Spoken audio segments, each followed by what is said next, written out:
Hi folks, welcome to the Prepared Homestead. This is Travis. Thank you all for stopping by to watch. Been ranting a lot on here lately. I may get a little preachy today. We'll see how it goes. Wanted to ask you a question. Why do you not prepare? What is it that's holding you back? Now, I know some of you are working really hard at getting ready, but others not so much. And even those of you that are working hard, you know in your mind, you know in your heart that there are things that you could be doing that you're not. There's sacrifices you could be making that you're not doing because, well, you have lots of excuses. What are those excuses? Have you thought about them? Have you weighed it out? Why are you making those excuses? Why are you not doing the things that you know you need to be doing? Why are you still living in the city? Why haven't you been doing the training you need to do? Why haven't you been stocking up in the way that you need to do? Why do you still allow cognitive dissonance to kind of slip in and tell yourself that, well, things are bad, but maybe they're not as bad as what I think. Maybe they're not as bad as what that bearded hillbilly guy on YouTube says. Maybe they're not quite that bad. Maybe I still have time left. Why do you do that? Just thought I'd ask a question. Are you involved in a local group? Do you have a local group? If you do, how much involvement are you in it? How much have you given into that? How much of your heart have you given into being a part of that group? Just a question, something that you should be asking yourself. Are you giving your all, or are you holding back because you got other irons in the fire, you know? You got other things to do. You've got other important things that take up your time, and you just don't have as much time to give to this. You don't have as much money. Maybe you've lost some money. You've cut back in your finances because of all the stuff that's going on. Is that the reason why? Where is your heart at? And if it is not in getting you and your family ready, then maybe you should reevaluate yourself. For some of you, you're gonna glaze over and you don't want to hear about this. Others, you're gonna be right in line. Do you believe that we are living in the end times? I mean, you may not know exactly where in that time scale we're living, but do you believe that we're living in the end times? And I'm not going to go into all the reasons as to why we may be living in those biblical end times that's been prophesied for thousands of years. But there's a lot of them. And I'm not saying that, we're right there at the cusp of the very edge. I'm talking about those, what many refer to as the days of Noah, or those birthing pangs. The things that Yeshua talked about in Matthew, where he talks about all these horrendous, bad things that are going to happen. And he talked about them in detail. And then he said, but this is not yet the end. He said, these things, they have to happen before we actually get to the end. Regardless, and I'm not going to get into a debate on this, so don't think that you're going to draw me in the comments, but I know that my listeners fall in a various level in the spectrum of pre-trib rapture, mid-trib, after, no rapture at all of these different things, and again, I'm not here to debate any of them, okay? I'm here to tell you that regardless of what your position is on that particular subject, it really doesn't have a whole lot to do with, well, those days of Noah that we're talking about. In fact, I believe it's pretty clear that things are going to continue to worsen, as they are already, okay? They've already gotten pretty bad. We've seen things that humanity has never seen before, atrocities that we never thought in our lifetime that we would see. We know it's going to get worse because the Bible tells us it's going to get worse. The Bible doesn't talk about in the last days of there being this great turning around and this great revival and this great, turning towards God and turning towards goodness and morality. In fact, it says just the opposite. It says that man will, his love will go cold, that there will be this great falling away. It talks about how, well, a man would sell his brother for a loaf of bread. That's pretty bad. Things got to be pretty tough to sell your brother for a loaf of bread. How children will turn against their parents. Talks about some pretty rough stuff. And if you at all, in any way, shape, or form, believe that any of that's going to happen, and if you believe that any of that could be happening in your lifetime, I want to ask you again, why are you not getting more prepared? Why are you not doing more? Are you doing things to the extent of your ability, or are you doing things just enough to kind of soothe your conscience? Are you pushing it to the extreme? Are you going that extra step? Are you making things a little bit difficult? It's kind of like working out, which is something that I've been pushing myself here lately on a daily basis to do, to try to get in even better shape. As you can all tell, I know everyone always wants to point out, well, you're fat. Oh, I didn't say I wasn't, but at least I'm doing something every day about it. Anyways, just like working those muscles, you're not going to get better muscle tone without kind of hurting a little bit.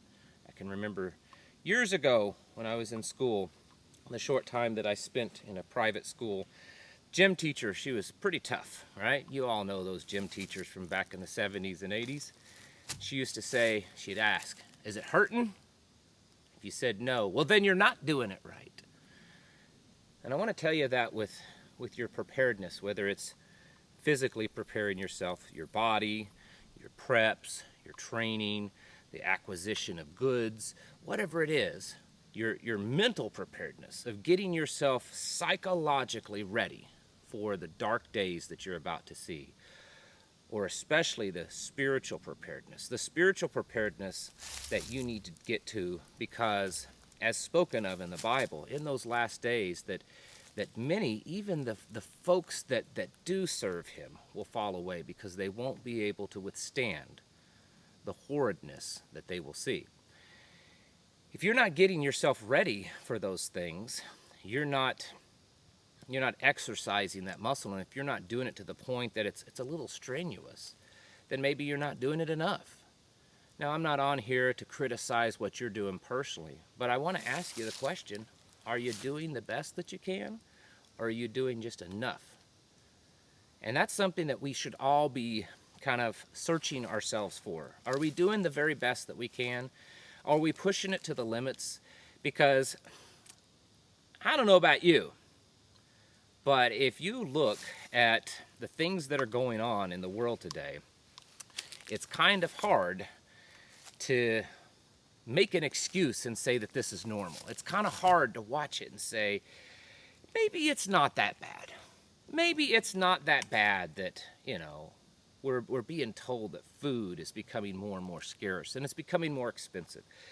Maybe it's not that bad that we have political leadership that can be bought out by foreign entities, even enemies, and nothing's done about it.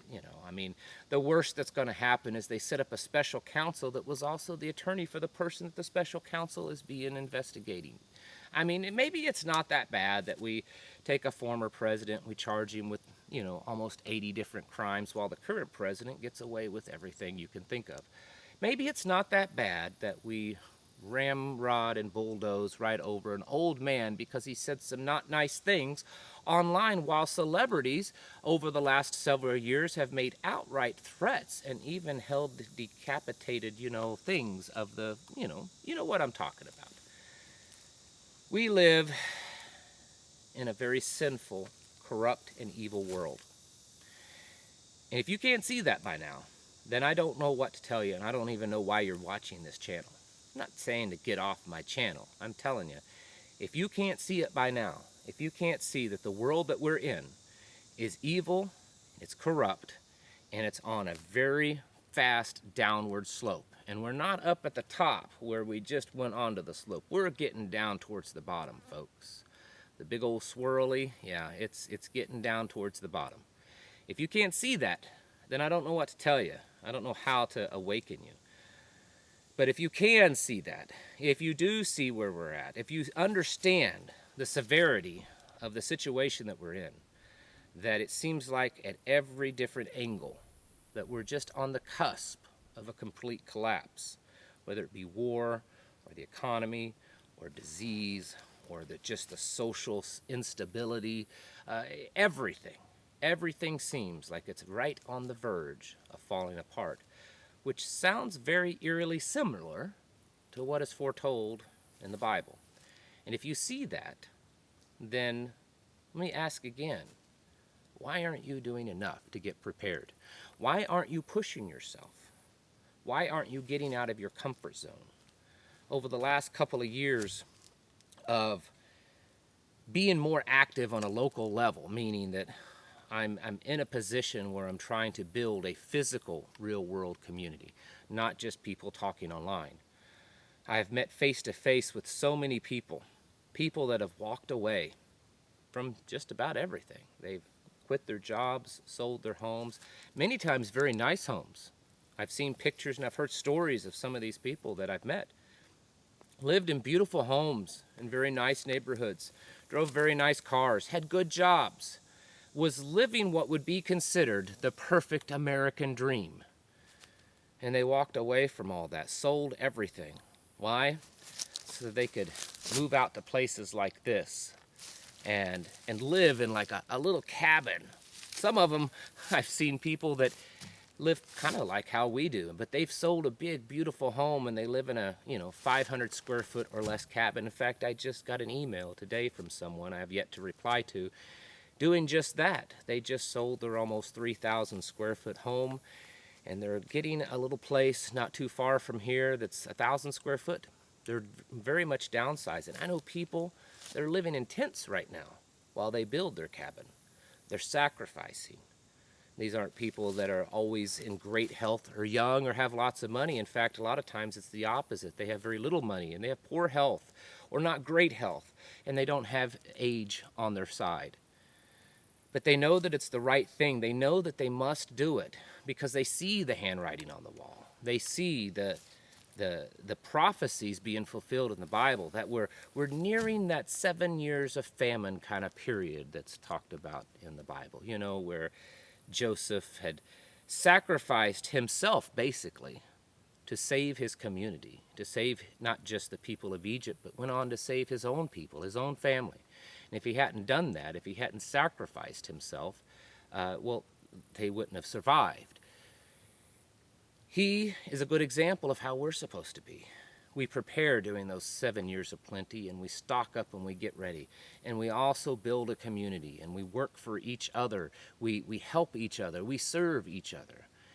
If we're going into this just for strictly selfish reasons, then we may be going into it for maybe the wrong reasons, because over and over and over again, the Bible teaches us that we are to love our brother and we're to be there for our brother.